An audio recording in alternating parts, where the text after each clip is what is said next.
At a company Christmas party, a wife walked up to Dr. Donte Vaughn and said three words that hit harder than any key performance index ever could. This episode will change how you think about what leadership actually does for the people around you. Welcome to the Operator's Code.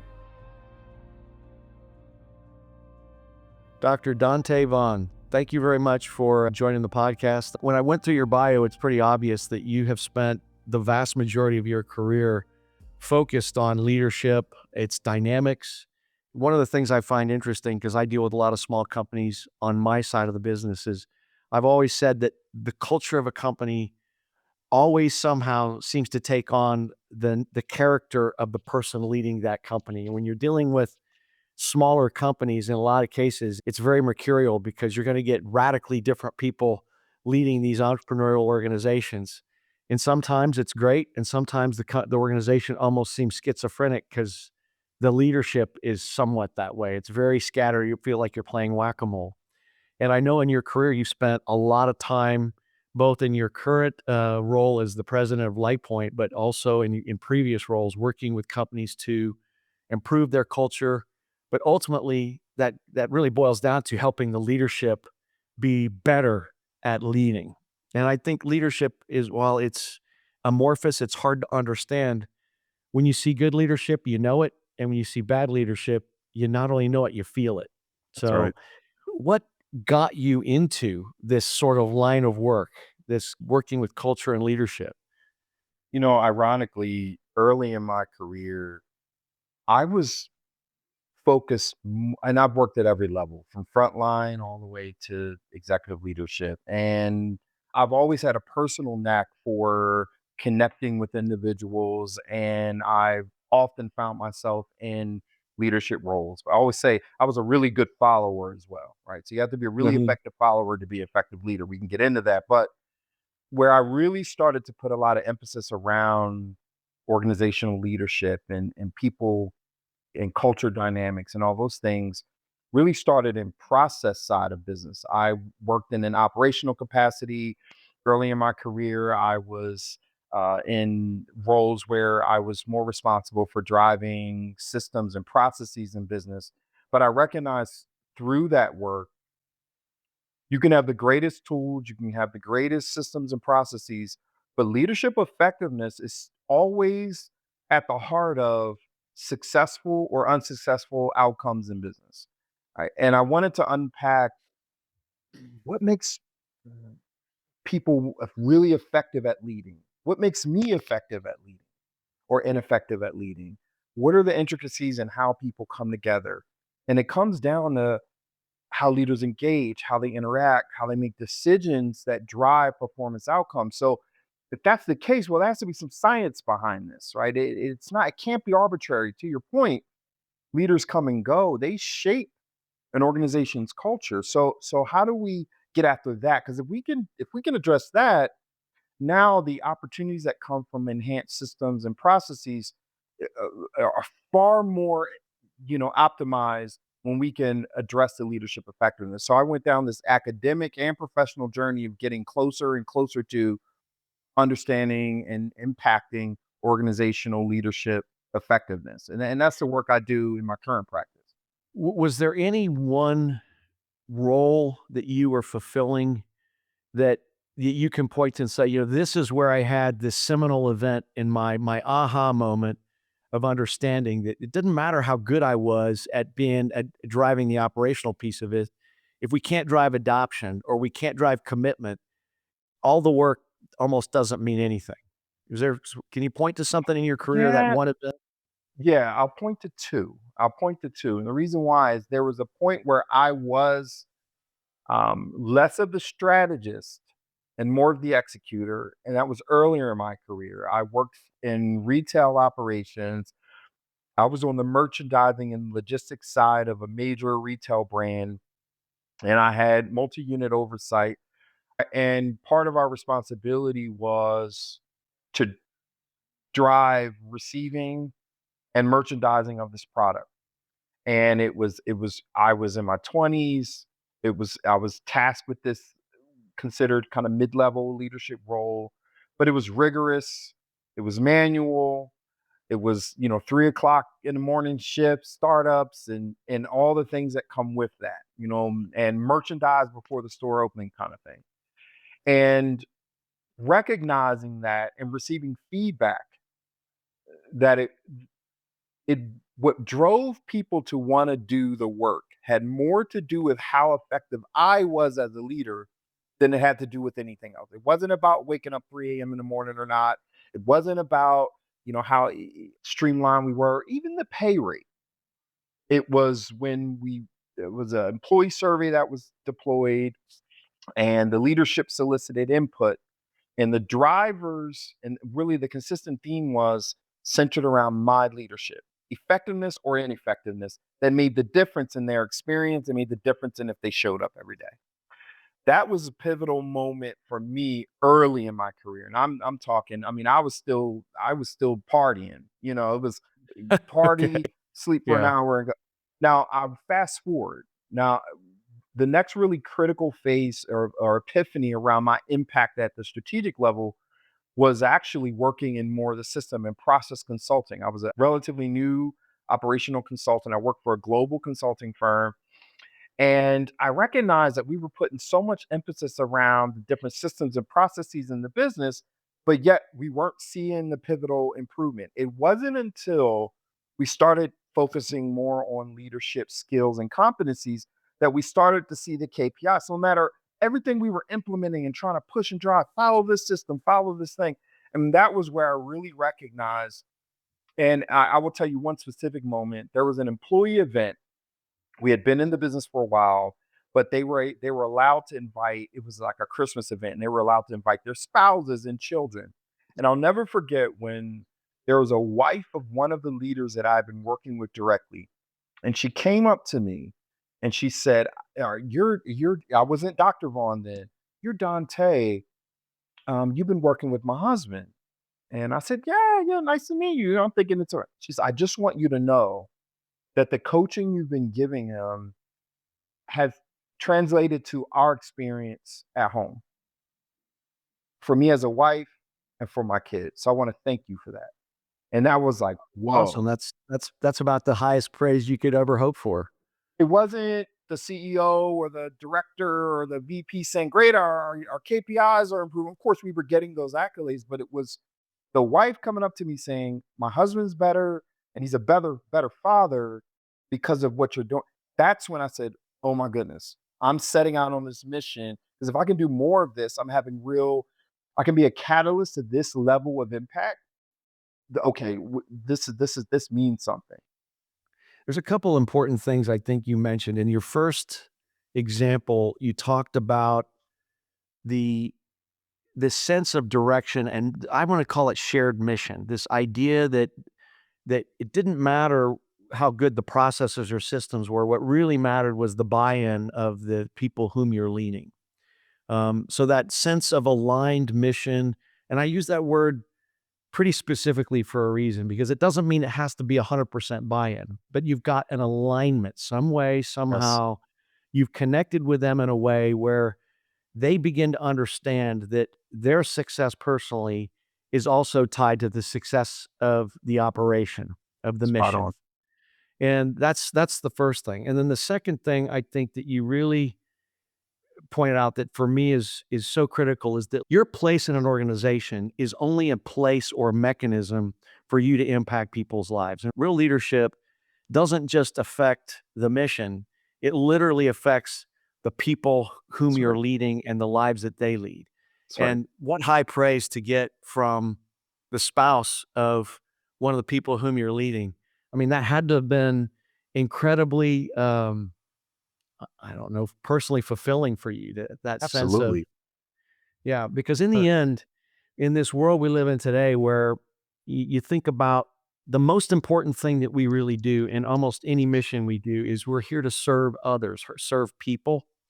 And, everybody talks about how great AI is, but I'll give you an experience of mine that where AI and the tools we use today actually work counter purpose to, being of service to humanity. And it's these long, uh, almost labyrinthian conversations you have to have with a machine just to get to a human being because you know you got to talk to somebody to solve this particular problem. And I think this is an area where leadership, for the purposes of achieving some sort of tactical convenience and efficiency, are actually turning customers off in the That's right. long run. That's right. And I think that this is important in that it doesn't matter where you are in the leadership hierarchy. You can be an individual in a job working for under another leader and exercise leadership because you have the capacity to recognize that what you do and how you do it has an impact on the success of the broader mission. That's right. I use a specific word for that, that this realization that a person is response able, has the capacity to take action and change.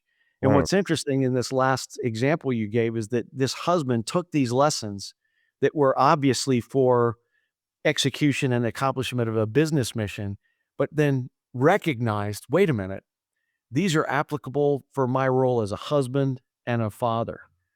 And that's where I believe the importance of real leadership is. It's not in, famous people memorialized by marble statues, at the Lincoln Memorial, That's right. right? Spot on. This is where it really becomes human. So you had all these experiences. Obviously, that had an impact on you. When you said this is where you recognize, but what fundamentally changed in you in terms of your view of the principles or values that are important to you and this whole pursuit of excellence in leadership? Excellence for me has much to do with not only understanding what values drive you every day, but making the connection between how those values translate to action. Okay. And I believe that exists both at a very deeply personal level, but also organizationally. Right? When your values become window dressing or simply a facade that you establish for the sake of appeasing an audience, or believing that that somehow connects you, that becomes minimizing in the real impact you could potentially have in the lives of others. It's only when authentically and with sincerity and a sense of genuineness that when you attempt to embody those values in practice, that's when it becomes real. That's where the real impact is. So I think translating values into behaviors that then are actionable is where the real work is. And because oftentimes we adopt a mindset around what we believe the values are that drive us every day, but are we really moving with intentionality in our lives around them?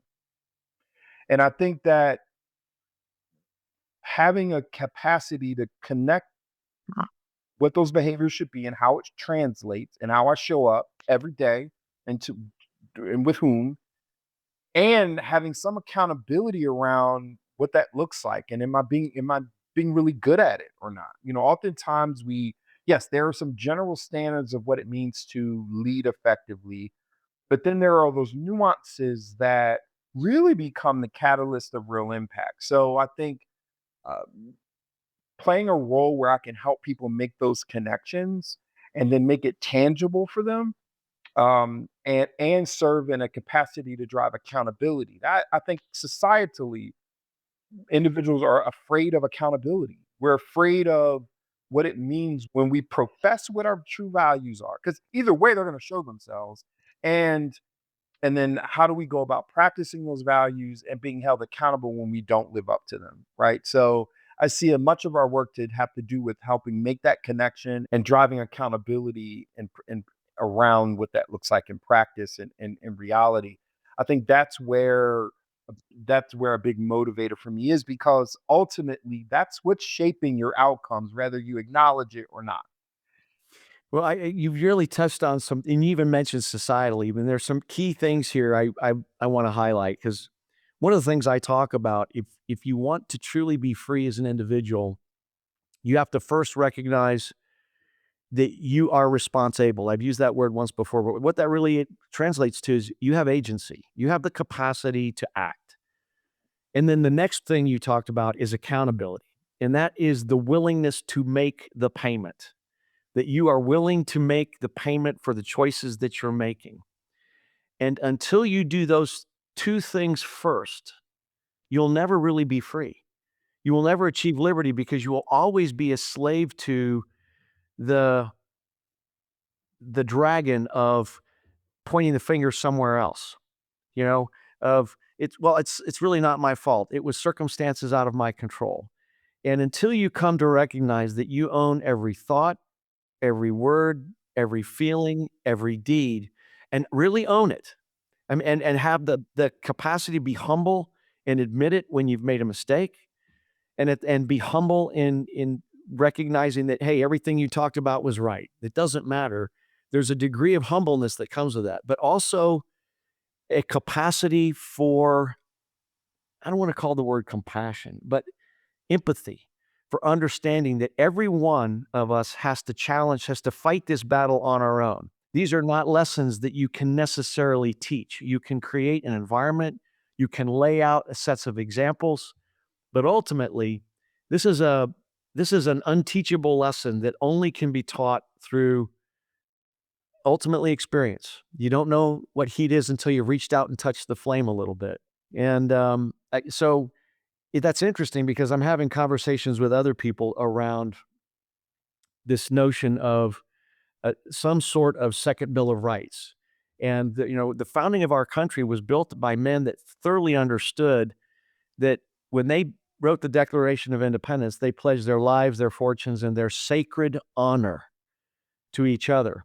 And it's a form of governance, this federalism, that really requires an informed and engaged citizenry. And when we talk about people who are in constant state of accountability avoidance, or this sense of victimhood that they don't have agency in their life, this represents a real problem in a country where our form of government in and of itself mandates these character traits. And let's call them what they are. They are character traits that we need in all of our citizenry. And as leaders, that when we have unique situational opportunities to, through our actions, through our behavior, demonstrate this idea of responsibility and accountability, that's probably one of the most important things we can do as a leader. So when you say you're going to do something, you actually do it. You say what you mean what you say, you do say. It sounds simple. But when the challenges of life actually happen, it's like, oops, we made a mistake and that's going to cost us $40,000. Uh, your willingness to step up and take that bullet, take that hit, and people see it in your organization, that's important for them to see. And that when you actually do it, they recognize they're part of an organization that has real character. You bet. So, You and I bet. think that's one of the biggest challenges we have as leaders today, is to help people understand that your actions, one bad act can obviate everything else you've already done. Everything. And when you think about it that way, that makes leadership hard. Yeah. I mean, The, as I hear you, one thing that comes to mind for me, what underpins most in their capacity to show up in the manner that you described, with this level of humility and acceptance and acknowledgement of both success and failure, is fear, right? I believe that we live in a society today, and it's been this way historically, where the fear often informs this our actions and decision making, and we can't ignore our innate fear response. But what we fear the most has less to do with the mistakes or the failures and more to do with the optics of it, the uncertainty of how others will respond to the failure or the mistake or the thing, and how that makes me feel. And we structure our systems academically, institutionally around no to failure, yes to success, and not around the premise that through mistakes and failure, we learn, grow, and optimize how we perform, which means we can ignore history and ignore failure, but embrace it, learn from it, and evolve. We live in a society where the accountability surrounding the mistakes and the failures, we would rather stay away from for the sake of the optics of progressing forward. And I think that is fundamentally in misalignment to how universally things work, right? Um, and I think as I think about the next generation of leaders coming up, we are now, and I don't want to jump too far ahead in the dialogue. We're in a place where this this we have mechanisms, we have tools that now present the perception that the probability of inaccuracy or failure is lowered by way of things like AI and other so reliance on those systems uh, becomes very appealing instead of seeing through the lens that human intervention as a requisite will be met with mistakes and failures, which then should be embraced and leveraged as a catalyst to true success and longevity and sustainability of that success. So I think all of it goes back to how do we respond to or acknowledge and respond to the fear experience that we all have and our desire to be accepted and embraced among our peers. I think you mentioned just a lot of interesting things that I want to try and tie together. This idea of you earlier, we talked about this notion of mission alignment. Um, and there's this changing dynamic occurring between the younger generation and our generation where we're a little bit older and we were more focused on career and aligning our personal goals along with the goals of the organizations with whom we were part. And obviously there's some big changes happening there with the Gen Z group. But what I find interesting is that the idea of mission alignment or mission orientation is actually quite old, a couple hundred years old. It started out of the Prussian military schools with Moltke and Clausewitz, and this idea, this German word, it's called Austragtaktics. It means pushing down and out. And what it literally meant was to create the environment in which subordinate leaders, not followers, subordinate leaders thoroughly understood the mission so that when they are out executing, let's call it on the battlefield or the battlefield of life, they weren't always waiting for instruction. The minute they saw opportunities for action, this ability to be response able, they were able to take action in alignment with the broader mission that they were trying to accomplish. And I think that's kind of where in modern military tech, they call that mission orientation. Do you have a mission orientation? Do you understand the mission and your role in the mission? Who's on your left? Who's on your right? Who's above you? Who's behind you? Below you, maybe, if you're in the Navy. But these are the kinds of concepts that I think are becoming more and more universal because if you want to minimize the risk of leadership failure, you want to have leadership dispersed as broad and deep in the organization as you possibly can. And we're seeing a lot of that now evolving, particularly with this younger group of Gen Zers who have a sort of they care more about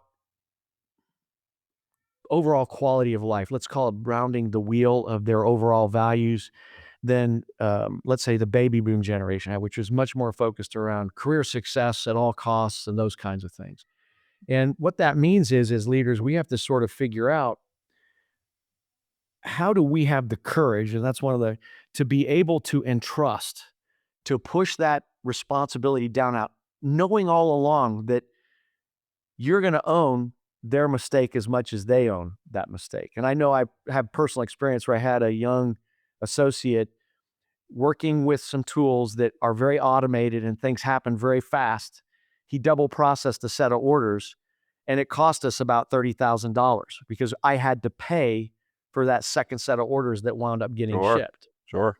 And that was a seminal moment for me to recognize that, like, if I've given him that responsibility, you know, while I can internally be upset, I have to say, because one of the things I always talk about is if you're always gonna run into an issue with me for taking no action rather than taking action. So if something happens, I wanna see the affirmative side of that coin, that you took action. You assessed the situation, you looked at it, So you tried to understand the mission, and you made a choice. Maybe it was the wrong choice, but you made a choice and you did it for the right reasons. mhm, And that's I have to support that. I need it in my organization. The organization needed to see me not punish that person, explain to them what happened, make sure they understood what happened, support that person, because every word I'd utter after that, if I didn't do that, would have been meaningless. The that's right. real meaning would be fear. Don't make a mistake. Don't screw up. That would have been the real solution. So Yep. this is kind of where we are right now, is that how do we so let's talk it because I know you do this. This is part of what you do every day. When you look to an organization, what are you looking to assess? And then how do you instill that? How do you go about helping the leadership organization instill these sort of mindsets, this framing of the issue in their minds? How do you do that? You know, for many, my entry point to the organization often is very specific and sometimes narrow, right? The decision makers recognize they have unfortunately, oftentimes it's not proactive.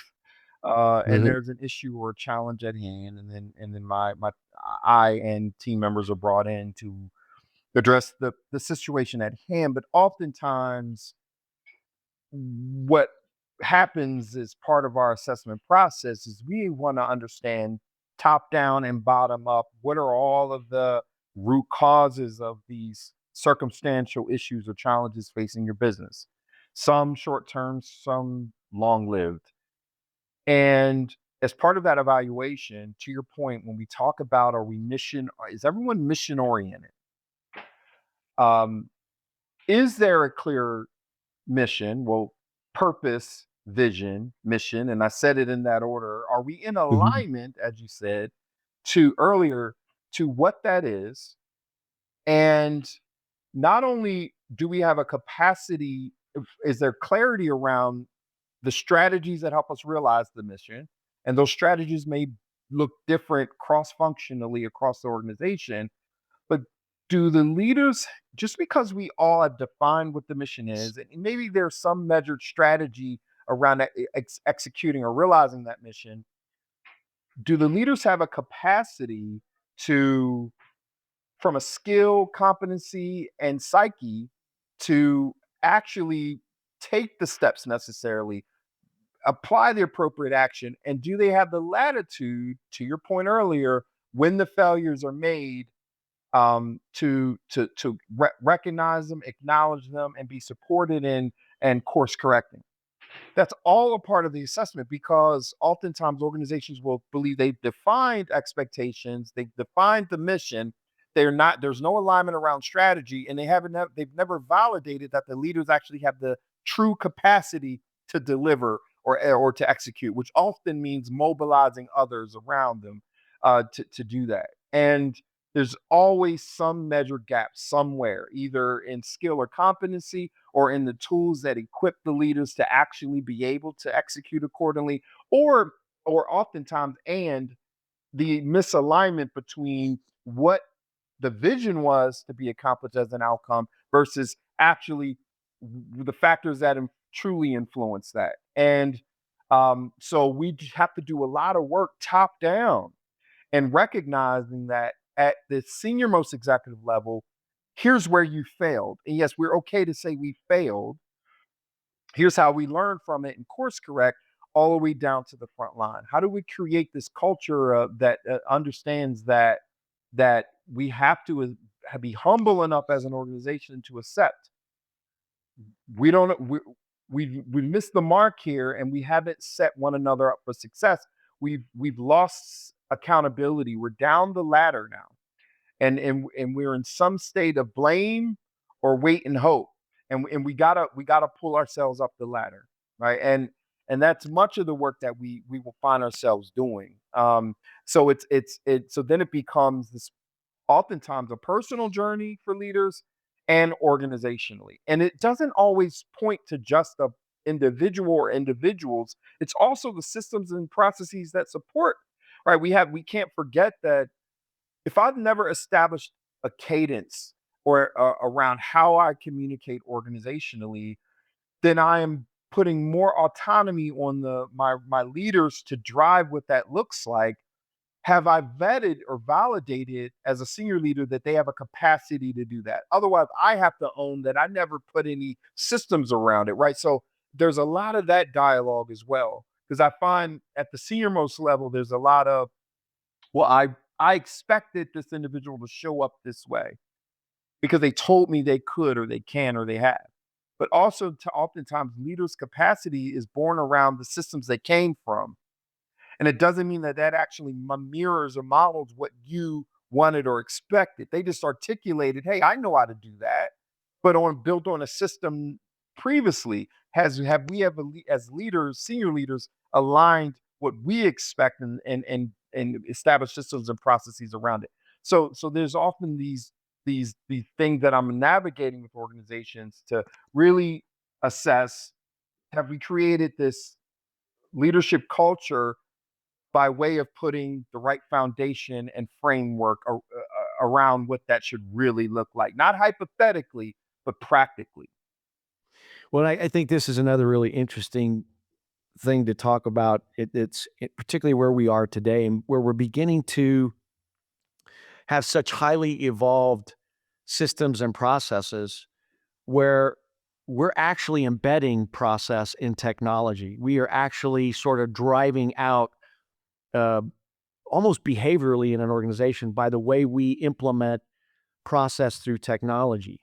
Yeah, I mentioned some of that. So where there's a misalignment between Yep, taking care of people and actually trying to get, be as efficient as we can, where there's a misapplication of these chat bots on telephones that just drive people crazy. exactly. And I know I'm not the only one that feels that way. Not at I all. mean, most people feel they hate them. So, but I think one of the other things that you pointed out is that it almost doesn't matter where your entry point is. Like I deal with a lot of small clients where it's not our mission to go in and address leadership issues, but invariably what we find through the implementation of their applications or their technology, you're typically finding that there's a very bad misalignment between what you make certain people responsible for and what you're actually holding them accountable for, and that creates Right. massive confusion within an organization around. That's right. It also creates the worst thing possible where people feel helpless. They feel like I can't succeed here because of the Oh, way things are structured. And again, these tend to be symptoms of a bigger problem around not understanding the clarity of the mission. And also the biggest area that I think that leaders tend to overlook is the handoffs that have to occur within organizations between one responsible and accountable agent to the next responsible and accountable agent.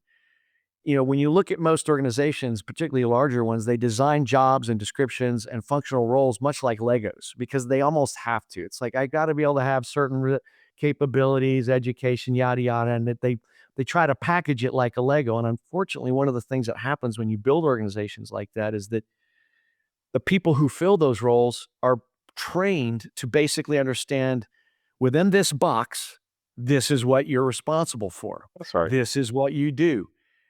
They don't look over the edge of the wall of the box and go, "Well, how do my outputs affect the guy, on the other side of the wall?" That's right. Conversely, same thing, the guy who's handing stuff off to me, how is what they're doing affect what I do? So they tend to optimize everything within the box That's rather right. than try to optimize things along the entire value chain that they're working in. That's right. And so I use an example. It's like if you were to take the fastest 8 men in the world and took 1 through 4 on one team and 5 through 8 on the second team, who's gonna win that relay race? Well, everybody wants to just, from a purely theoretical standpoint, say the fastest 4 because you stack up their individual performances, they will each win. But I'm gonna tell you, it's the team that manages the handoffs the best is the team that's gonna win That's right. because, what separates number 1 from number 8? tenths of a second, maybe, in the 4x4 race. It's tiny, where each runner has the highest probability for catastrophic failure is in the handoff. That's where That's each of right. them are running the least efficient. They can step outside their exchange lane, they can drop the baton, and they're done. And so it's really a function of, and that's part of what leadership has to think about. It's like, yeah, I may have all these little Lego-like structures that I put where I design job roles, but how do I optimize across all of them? How do I help these people understand it's not just good enough to optimize what's in your box? You have to be thinking about how to help the guy in front of you optimize and the guy downstream of you to optimize. That's right. A- And That's right. and that's around mission alignment. And your mission isn't just inside your box.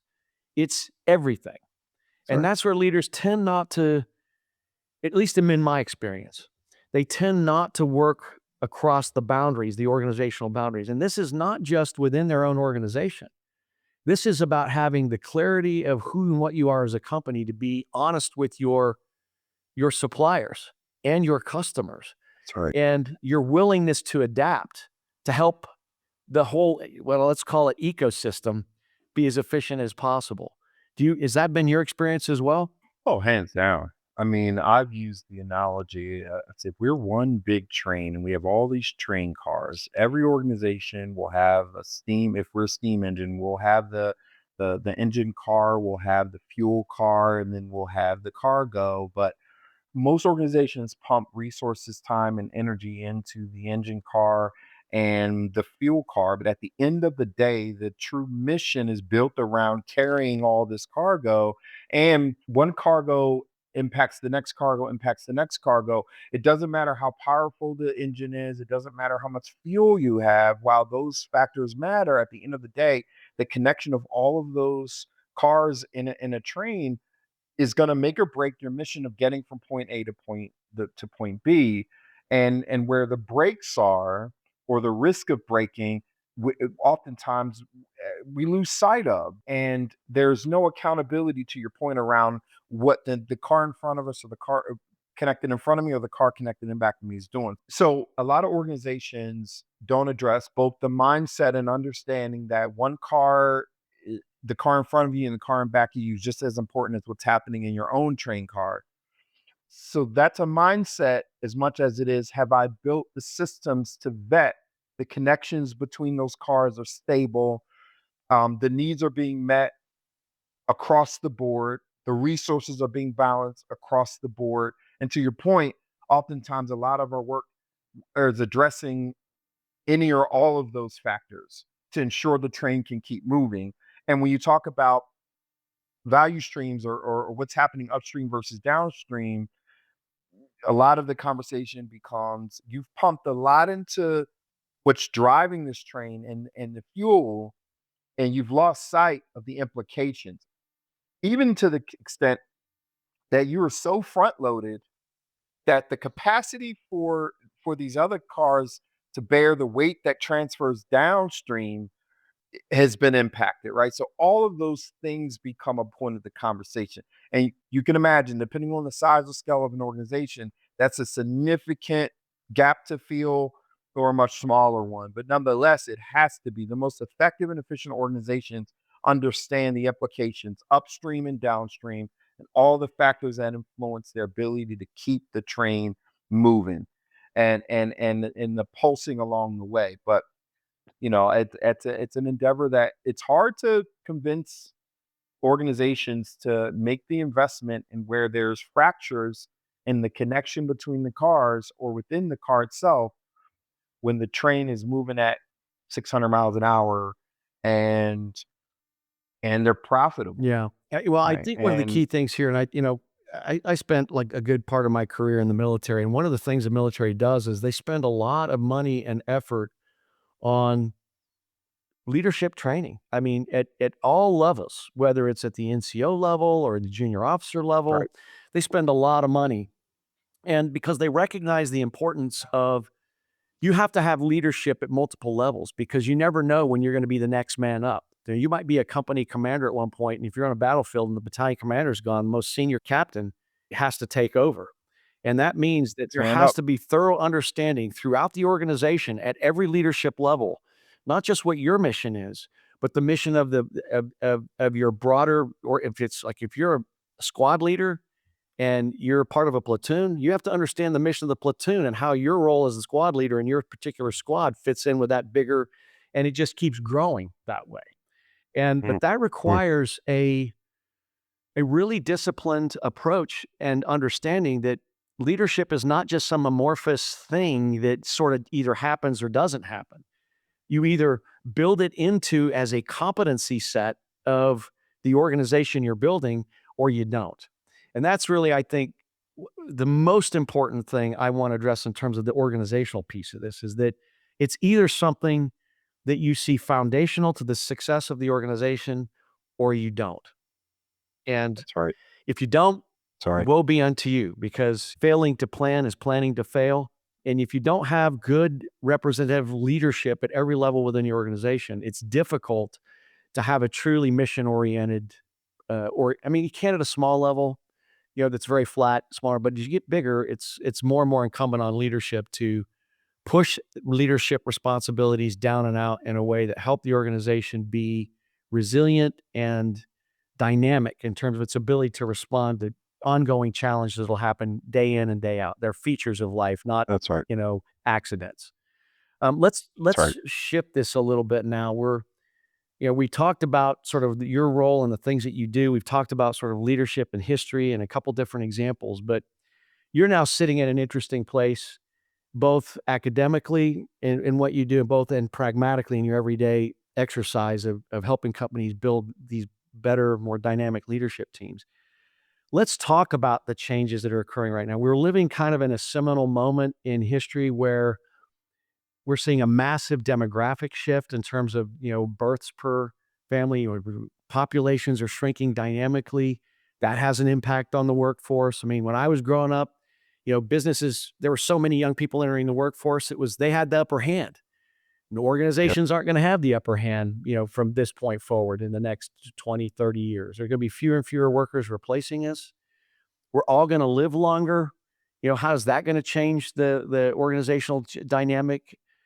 All the new tools that are being rolled out in terms of AI and robotics potentially, and I don't know, just overall efficiencies in terms of automation.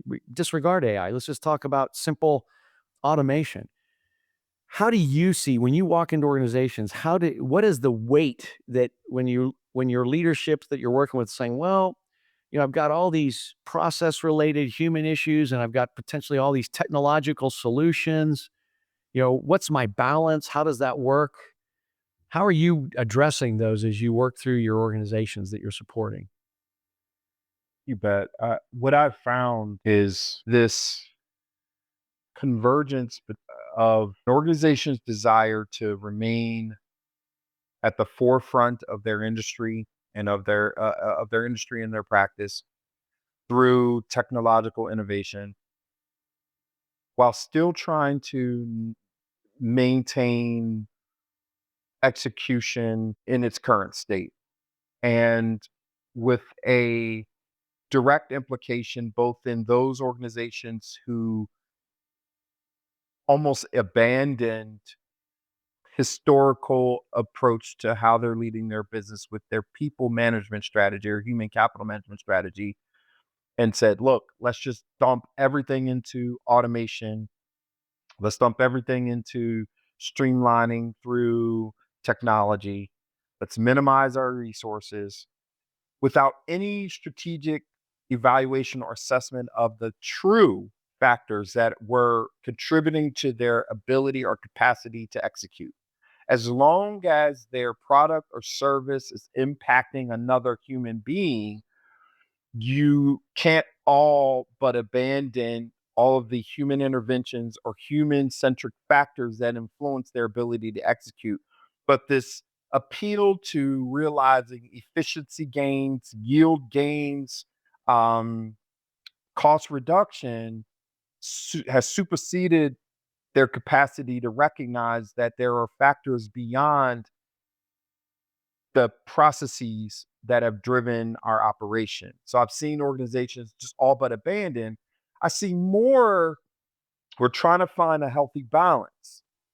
And while I think that's okay in ensuring that you're remaining innovative in how you're executing, you're looking for areas of automation. And again, without the due diligence, which requires patience and discipline and expertise to validate that where I'm trying to automate will truly have the gains, not just in a projection that's centered around factors that are almost perfection, but really understanding the human implications, the human interventions, or the or where there is action from their team members that they are aware or unaware of that have actually influenced the output of something. Without that investigation and assessment and analysis, and really understanding from a knowledge transfer standpoint, how do I create this balance and healthy relationship between automation and my human capital strategy? I think without that due diligence work, I see a lot of failures in trying to do this parallel kind of system. Then I go to the other extreme of we this won't work. Like we have too many unique variables um, that drive our business where automation or adoption of new technology wouldn't work, right? I think that's also flawed thinking in that going to the extreme of just acknowledging that this well, obviously there's the risk of that we've always done it this way, but also in and believing or convincing ourselves that the organization's so complex and so divergent that there aren't opportunities for automation or adoption of technologies that could help us enhance our experience. So I've seen it on all spectrums. And I think at the end of the day, committing to the process of understanding how what we do is realized through the team members that we have, the leaders that we have that are helping drive execution forward without really unpacking the nuances of that, we run the risk of failing to realize our vision on all sides of the coin. No matter where you want to head there, there's a lot of folks that are jumping on the bandwagon of the new innovations without pacing oneself or the organization at large and realizing that there's a lot of work that has to be done to truly validate the implications. And as long as I am serving a people. And as long as there are people existing in universally and organizationally, I can't forget how what I am doing and what I am doing is serving or impacting the people. And it's not just our customers, but our internal customers, our external customers, even the people that we serve at large, or the impact of those that are in the peripheral, even if they're not a direct customer. And I think, but that's a different kind of mindset that you have around decision making organizationally and how and that, but that's a lot of the work, right? And yeah, I don't know that the readiness for what's required um is a big part of that conversation. The readiness to do that deeper evaluation and work to make informed decisions around what this could mean. And then I go back to the failure part of our conversation again. There's gonna be failure along the way, and are we ready and equipped to navigate that piece of it as well? Well, I think there's some interesting things that you brought up around this notion of there are more than one constituency when you're dealing with these kinds of questions. You know, and there are obviously, on a broader sense, societal implications. I mean, in the end, it's not gonna be other machines that are buying from us. It's, the only reason you exist as a business is you're delivering a service or a product to some human being that sees value in it as is consuming it. And if there are no human beings working, how are they gonna buy? You know?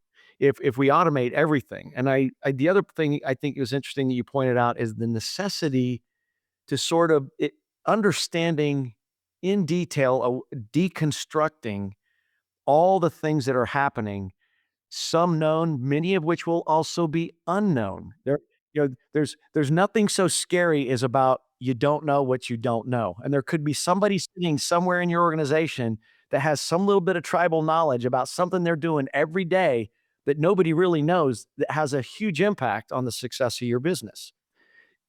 And if you don't ferret those things out, you run the risk of, because automation can help you do a lot of things right very fast, but it also can help you make mistakes very fast. And I lived through one of those experiences, so I know that from personal experience, you hit that key one time too many accidentally, and it's an expensive mistake, because it made something very efficient, very fast, but oops, big mistake. So I think those are important elements that we have to really think about as we navigate this new, almost Orwellian environment that we could be entering in, where there's robots everywhere. I mean, if you listen to Elon Musk, who, he's selling something, he's selling a vision, but we could have a billion robots running around the planet in 4 years. And, that's a little unnerving. My warehouse guys that do great work for me. I mean, I may very well wind up finding a situation where, robots could do those jobs better, cheaper, faster, with fewer mistakes.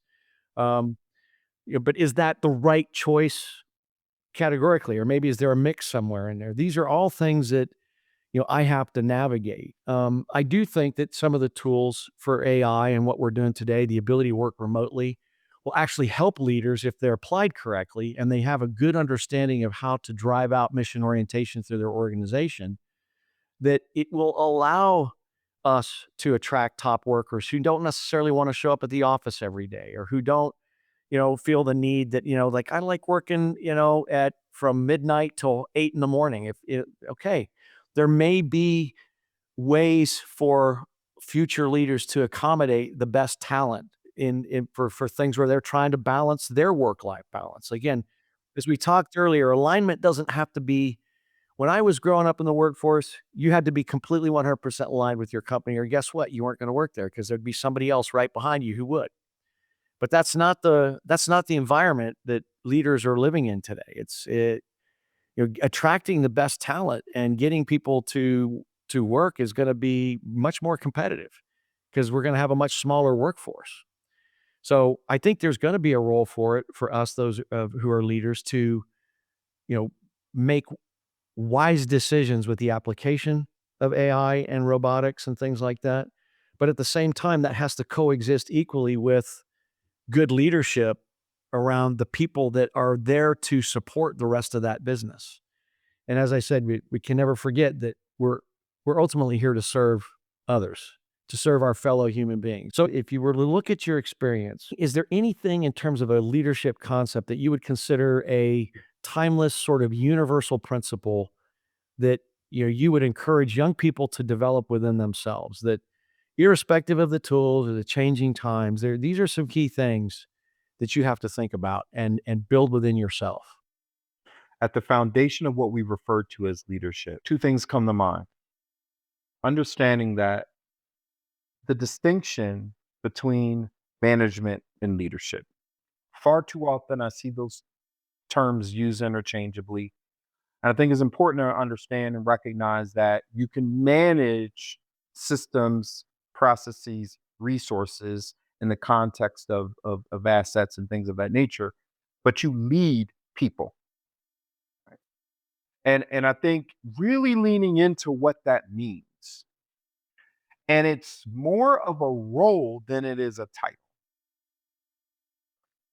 And I think fundamentally connecting with the implication and responsibility of what that means will start to help individuals, one, narrow in on who they select as a leader of people and the role that is required, versus, look, I have some really strong managers of systems, processes, and resources, and that's where they need to be. It doesn't mean they don't have human interaction. But when I distinguish it, I can also understand where innovation and automation and things of that nature should apply. Systems, processes, resources, but leadership of people will always be that. I can't lead an asset, a machine. I can manage it, but I can't lead it. So as long as I first understand the distinction of what it means and then the responsibility, because now I'm talking about human to human, I have a responsibility. It doesn't matter who you are in your life, what role or title, or excuse me, what title you have. We have the role of leader in our life in some way. And there's very few individuals with whom I can ever point to say they don't have a role because of leadership, because at a minimum, we have self leadership. The minute we start to put importance around what this actually means when we talk about leadership and the implication of it, I think the more organizations will begin to take it serious and understand it is, or people in their lives in general, how often are we nurturing self leadership, leadership of teams, leadership of organization? How often are those principles and concepts being reinforced? Do we understand that it's not a transaction and it's a lifelong journey that happens to also translate in professionally or with inside and outside an organization. So I think I'll, some of the bigger shifts we have to make goes foundational to our understanding of what it actually means to us in our lives and to organizations congruently. But and then what do we do with that? I don't see too many people hesitating when it's time to get a learner's permit so they can learn how to drive. I don't, right? But figuratively, I don't. It's viewed as this transitional point in our lives, right? These, why don't we treat this concept of leadership in such an important foundational manner to our existence? Because I can't show up in another person's life.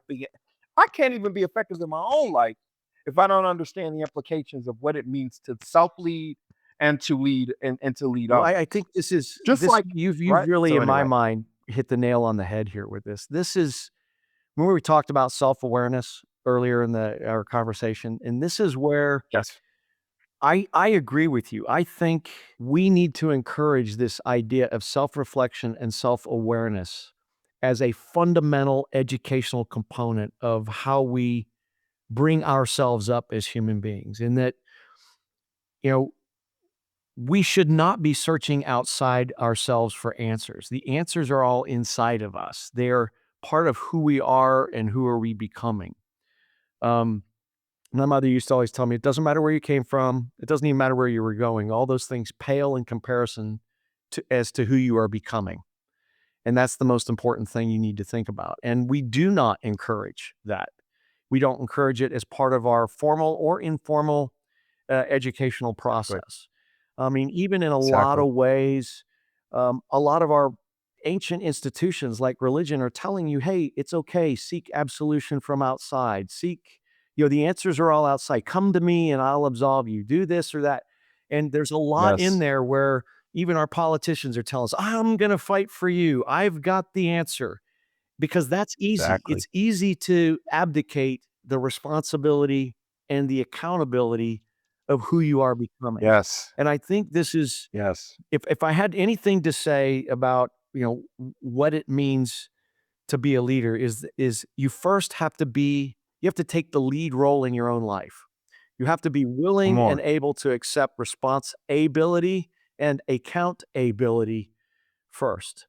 And then when you've Yes, done that, you now are at liberty to act because you understand who you yes, are and you're aware of who you are. And this is something that's not gonna change. Doesn't matter what tool sets are out there. You're always that's right. going to view things through the lens of your character, your core sense of being responsible and accountable. And I think this is Yes, this requires this again, this is something I can talk about, but I can't teach that. It's something I can encourage, but it's ultimately gonna require every individual, you for you, me for me, my son for himself. I can create frameworks of reference. I can build organizations that talk about and demonstrate the importance of leadership at every level to create dynamic response ability. But in the end, the only people who will fit in an organization like that are people who first embraced their own responsibility. They recognize, hey, you have agency, man. It's up to you. You are. I think one of the funniest things I talk about is, are you familiar with the sower of the seed, the parable of the sower of the seed in the Bible, and Yes. how it's a Yes. parable for a reason, in that, it could be a simple lesson just teaching farmers, hey, be careful where you cast your seed because, if it's on rocks or you don't water it, it doesn't take care of it. But the most profound understanding of that is that you are the seed, you are the soil, you are the sun, you are the farmer, you are everything. That's right. It's all up to you. That's right. And if we could get more people, encourage more people to take the necessary steps, which you mentioned a word, fear. This is There's a lot of fear you have to overcome to actually go really internalize Absolutely. and become self-aware. And that's but anyway, I think that what you've talked about here, this notion of really understanding self and building that character, I mean, I think it's the most honest answer, but it's also the hardest one to try and explain because It's the hardest one. yeah. Yeah. It's the hardest one because that's where the real work is. But the epiphanies, and I'm on this journey like all others in that, but the minute we realize the power we actually possess, right? The depth of the power we possess in our own capacity to influence things in and around our lives and the people as part of that is so profound and can shape moments, hours, days, a lifetime. But to your point, the level of accountability required and humility and all those things is gets scary for folks.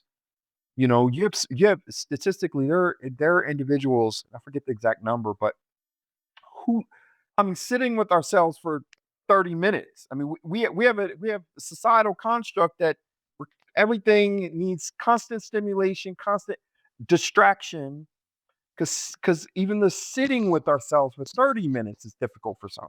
Right. Let alone the depth of self-awareness and self-actualization that's required, right? We talk about Maslow's hierarchy of needs. Self-actualization is the reason why it's called self-actualization, right? I that that's all internal. It's all internal. So, but that's the harder work. And that's a lifetime, right? And that's what's powerful. Some realize it soon earlier in life and start to do the work. Others don't. Some realize it on their deathbed. If I can be a catalyst, I think about the reaping and sowing and th- what's really interesting, and you hit it right on the nose, I think, in that we are the soil, we are the seed. And the irony is what we plant or what grows from that, all that work wasn't meant to ultimately serve us. The fruits of that are consumed by other things and factors and people Well, around us. and one of the beauties of Very this is I'm gonna tie this right back to your comment about the wife that came and talked to you. I mean, that to me Yep, is that's what it's all about. It's that exactly. you did not intend your coaching to have an impact on that man and his wife and his family, but it did. And so what It we do as leaders, as a business leader, always recognize it's just a mechanism for the most important thing we do is we serve others. And if we could that's always right. have that in mind and be humble, that may be the most important lesson we have to all walk away from. And as you That's said, this is not a destination. This is about a journey. It doesn't stop. It doesn't. This idea that somehow I'm going to be happy or I'll have achieved success when I get to this point. We've all lived through that. And you get to that point and you go, oh, I don't quite feel like I've succeeded or achieved, because it's about the journey. It's not about the destination per se. The problem is Most people are living on this journey without really being consciously aware that they're on that journey. It's not happening by design, it's happening by default. And in many cases, it's almost like people are living lives like, NPCs, non-player characters. They're not aware that what they think, what they feel, what they do, how they respond to others actually can have an impact.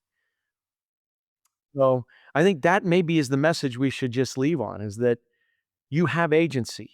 Everything you do has an impact, and you are a leader, if nothing else, the leader in your own life. And don't be afraid to take charge of that. You are the captain of your own ship of destiny. Dante, thank you so much for joining me on this podcast. It's been informative for me. I've actually kind of processed some things myself while I'm sitting here on this, and I hope you got some benefit out of it as well. Hey everyone, thank you for listening to this show. We can't tell you how much we appreciate it. Remember, the best lessons don't survive unless someone chooses to pass them on.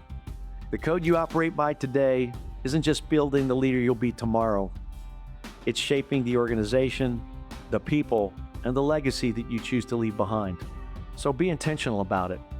This is the Operator's Code. I look forward to seeing you next time.